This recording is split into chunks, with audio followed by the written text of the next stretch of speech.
Well, hi y'all are, it's your native Flor-xan, and today I got a little special one for you. And it started out with my wife. We were eating breakfast yesterday morning and she mentioned to me that she wanted some hamburgers, and I was like, okay, yeah, we can do some hamburgers. You want smoked hamburgers or how you want it? And she goes, well, I want the ones, you know, with the onion in them and stuff. I said, you know, it's smash burgers that we make? And she goes, no. She goes, you know, I want the ones with the gravy. And that got me to thinking, man, she wants Salisbury steak, but what else can we do with the gravy? So we're gonna make the Salisbury steak that she wants, but we're gonna make enough gravy to make a couple more meals utilizing some of the stuff that we got in the freezer and maybe a few other things. So hang in there and let's get started on the first one. So it all starts with prepping our vegetables. And so what I got here, I didn't want to bore y'all with watching me chop up a poblano, but I got a poblano pepper, got some shallot, and I got some onion. And what I'm going to do, because we're going to make a gravy, I want these shallots to be real thin so that they kind of dissolve into the sauce. So I'm just taking them on my mandolin here. We're going to slice these up, get them nice and thin, and that way as they cook they'll almost kind of dissolve in the sauce. And then for the onion, I'm going to use the mandolin, but I'm going to cut them just a hair thicker because I don't necessarily want them to teetotally dissolve. Mandolin ain't almost big enough, but so you can see the difference here. This one's just a hair, well, come on now, hair thicker than these, and they'll cook up real nice when we go to saute them and get them into our gravy. But I'm going to keep going on prepping these vegetables, and I'll be back with you when we go to mix up our ground meat and make our patties to make our Salisbury steak. There you go, folks. I got one medium onion and then one large shallot, and then our one poblano pepper that we're going to throw off into that gravy once we get it made. But you can see sliced real thin. This will dissolve nicely and give us some nice flavor in our gravy. Alright, so moving on to our ground meat. What I got here is a pound of ground chuck. We're just going to place that in our bowl here. And then y'all have seen me use this in the past if you've been watching me. This is some of that Lipton onion soup mix. Then I'm going to add probably a half a teaspoon of my house seasoning. Maybe a little shy of a quarter cup of panko breadcrumbs. I really like the panko. I think it helps the meat retain the moisture in it. Next we're going to add some Worcestershire, Worcestershire, whatever you call it, in there. And then just to add a little bit of a different flavor, I'm going to add a little bit of A1 sauce, probably about a good heavy tablespoon of that. And then lastly, went to Galveston and went to the Spice and Tea Exchange. They're right there on the Strand, so if you're in the Galveston area you can go check them out. But they got a lot of interesting spices, and I picked up a bunch of them just to try out. But this one's their backwoods hickory rub. We're going to put probably about a half a teaspoon in there. It's got a real hickory smoky flavor to it, and we're just going to try that out. Alright, so let's get this mixed up. Just want to make sure we get all that incorporated well, and then we're going to park this in the fridge for a little bit and let them flavors develop, and then we'll patty them up before we go to take them and put them on the pit.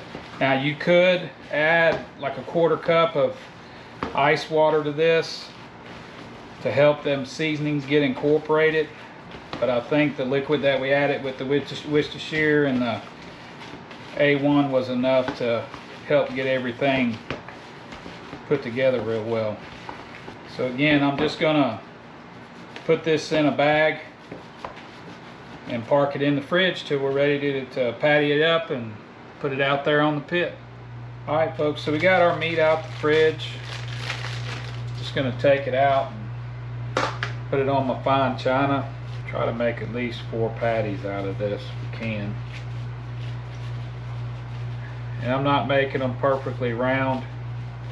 You know, Salisbury steak is normally like an oval. All right, folks, so we got our meat out the refrigerator. Got it pattied up, kind of made some oblong looking patties for our Salisbury steak. I got one just a little bit smaller than the other, but that's okay.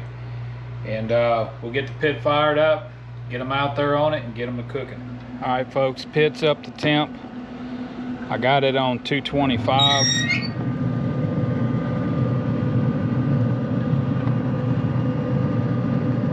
Just gonna place our patties over here. Looking for an internal of about 160, 165. All right, so we're gonna get this gravy started off. I got my big Dutch oven here. Got about a 1/4 stick of butter in there. All right, then to that I'm gonna add a good tablespoon of bacon grease. And I know it looks like a lot of fat, but we're gonna be sauteing our vegetables, and then we're gonna add flour in order to make us a roux to thicken our gravy up. Let that start melting down. And then all the vegetables we prepped earlier, I just put in some bags and put them in the fridge until we got ready for them. So as soon as this is melted, we'll start throwing them in there and get them to working. So I'm gonna go in with our 1 poblano pepper that we chopped up. Next we're gonna go in with the onions we sliced on the mandolin. Just kind of mix them around. And lastly we're gonna add our shallots that we run across the mandolin. And I like using these. These add a little bit more sweetness than an onion does in my opinion. We're gonna stir these around, get them nice and caramelized. What we'll do is we'll cook this down, then we'll probably remove it from the pot to get our roux going, and then we'll add them back in when the time is right. All right, folks, you can see our onions starting to take on some color. I think that's about as far as I want to go with these for now. So we're gonna dip them out and just put them on a plate. Again, we're gonna put these back in once we get our roux going real good. All right, so now we got the vegetables out. We're gonna add 2 sticks or 2 half sticks, a full stick of butter, and to that I'm gonna add about a 1/4 cup of flour. Now this might look like a lot of vegetables and a lot of roux and stuff, but I actually got 2 meals planned for this. A little more flour. Whoa. Now if you constantly stirring, your roux won't brown up as quick. You kind of got to stir it for a bit, then let it set, then come back and hit it again so it can start building up that color that you're looking for. So I'm going to keep going on this. I'll be right back with you once we get this to the color I want. Alright folks, so it's only been about 5 minutes that we've been cooking on this, and I've got this to that lighter shade of brown that I want. You know, the darker the roux, the less thickening properties, but I do want some of that nuttiness that you get out of the roux, and that's why I'm going with a little bit lighter brown, so I still have some thickening properties to it, but I get that nuttiness that I'm looking for. So we're going to chunk our vegetables back off in there, get that stirred around. Then I got about a pint of bone broth that I'm going to add, just to add that beef flavor in there. See, starting to get good color on that. We're going to add some regular beef broth. Kind of slowly work it in. It starts getting too thick, add a little more. The idea here is we're trying to make some gravy, good gravy. We're making gravy.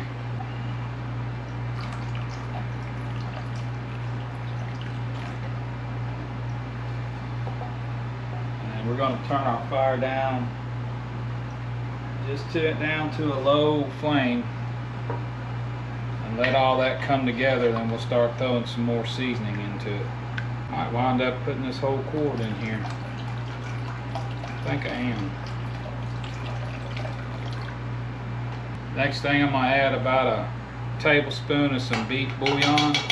See that beef bouillon kind of darkened it up a little bit too. It's pretty salty as is. We're going to add just some garlic powder. I add some cracked black pepper to it. Get that worked in. Let this simmer for a little bit. Go out there and check on our meat in the pit.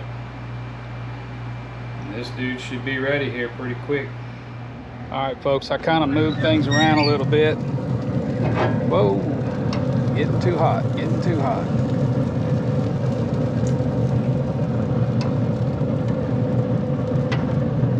Some store-bought poppers that throwed on here. Let's check our temp of our meat. I know these other two are good. So we're going to take them off. Again, 160 is good. I normally go for 165, but that's good enough on them. Let's go up and plate it up. Alright folks, here we go in the kitchen now. Mama made some mashed taters. We're just going to throw a couple of our patties on there and then hit it with that gravy we made. Alright, so here we go. Flor-xan smoked salisbury steak with some mashed taters, some gravy. Ooh. Oh my God. Just give me a minute. I need to get me another bite of this. This is good right here. Man, that's good folks. And I'm gonna tell you, it's relatively cheap meal to make. Most importantly, we made enough gravy to make us another meal with, which I'm going to show you tomorrow. Alright folks, well as promised, it's the next day and another use for our gravy. Now I heated this up in the microwave. I didn't add any water or anything to it. It was just right. Just heated it up. Got some more mashed taters, and I got to thinking with this gravy, we'd make us a little banger and mash here. Alright folks, so here you go, little Flor-xan bangers and mash. You know, this is some of my homemade sausage that I had in the freezer, and I just cooked it on the pit while I was cooking some other stuff. It's going to make us a great meal, and I'm actually thinking in a month or so I might show y'all how I make this sausage, but let's get into this. Cut a wing off this sausage here. Get a little bit of them taters, sausage,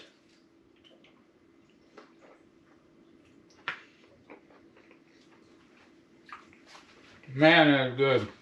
That is good, good, good. All right, folks, so this is use number 2 of our gravy.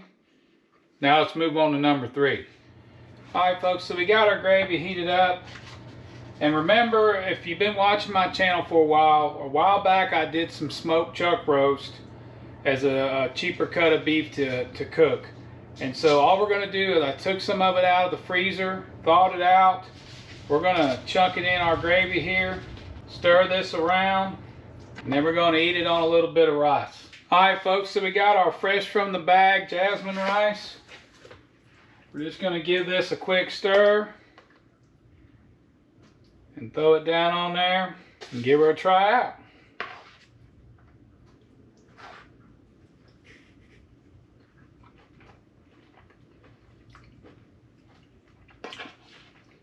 Man, that gravy's still good. Heated up nicely. I didn't have to add nothing to it to heat it up in the microwave. The smoked chuck roast is still good. You know, we just warmed it up. So my whole point in doing this is, if you have the time and you're making a big pot for a bunch of folks to eat, here's 3 different ideas of what you can do with it. So I hope you try it out. As always, thanks for watching. Thanks to all y'all that have subscribed, and we'll see you on the next one.